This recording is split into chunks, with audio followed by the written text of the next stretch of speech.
নমস্কার বন্ধুরা, আজকে তোমাদের সাথে আমি শেয়ার করব রেস্টুরেন্ট স্টাইলে ফ্রায়েড রাইস কিভাবে তোমরা বাড়িতে বানাবে। এতটাই সহজ পদ্ধতিতে দেখাবো। এরকম ঝুরঝুরে একদম রেস্টুরেন্টের মতো তোমরা ফ্রায়েড রাইস বানাতে পারবে। তো দেখে নাও কিভাবে বানাচ্ছি। প্রথমে আমি ভাতটা নর্মালি যেভাবে তোমরা সবাই করো আমি সেভাবে করে নিয়েছি। শুধু ঝরঝরে হওয়ার জন্য আমি নামানোর আগে অল্প একটু সাদা তেল দিয়ে নামিয়েছিলাম। আর দেখো একে একে সমস্ত কিছু ভেজে নেব। তোমরা এখানে চাইলে ঘি দিয়েও ভাজতে পারো, কিন্তু আমি এখানে সাদা তেল ইউজ করছি। প্রথমে কাজুটা ভেজে নিলাম, তারপর কুচিয়ে রাখা গাজর কুচিটাও কিন্তু ভেজে নিলাম। সমস্ত কিছু ভাজার সময় অল্প অল্প লবণ দিয়ে দেব।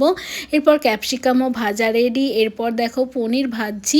পনিরের সময় আমি অল্প একটু লবণ দিলাম, সবেতেই কিন্তু আমি অল্প একটু লবণ দিচ্ছি। এরপর চিকেনটা ভেজে নেব।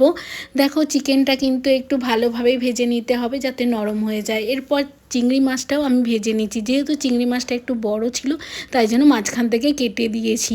এরপর দেখো আমি ঘি গরম করছি। ঘিয়ের সাথে কিন্তু তোমরা সাদা তেলও মিক্সড করতে পারো, কিন্তু আমি এটা পুরোটাই ঘিয়েই বানাচ্ছি। কিন্তু 2 চামচ মতো ঘি দিয়েছিলাম। এরপর ফোড়নে দিলাম তেজপাতা, গোটা গরম মশলা দিয়ে ভাতটাকে দিয়ে ভালোভাবে কিন্তু নাড়িয়ে নিচ্ছি। একদমই কম তেল দিয়ে বানাচ্ছি।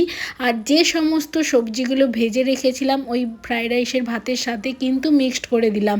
এরপর মিক্সড করার সাথে সাথে স্বাদ মতো লবণ আর পরিমাণ মতো চিনি দিয়ে দিলাম। তোমরা যেরকম মিষ্টি খাবে সেরকমই কিন্তু দেবে। তো চিনিটা আমি এখানে একটু কমই ব্যবহার করেছি, কারণ আমরা বেশি মিষ্টি খাই না।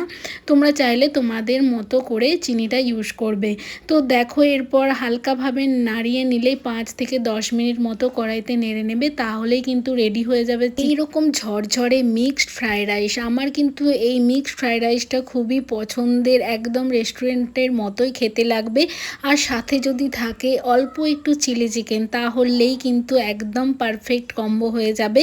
আমি কিন্তু চিলি চিকেন দিয়েই বরাবরই ফ্রায়েড রাইস খেয়ে থাকি, তো অসাধারণ লাগে খেতে। তো আজকের রেসিপি তোমাদের কেমন লাগলো সেটা অবশ্যই জানাবে।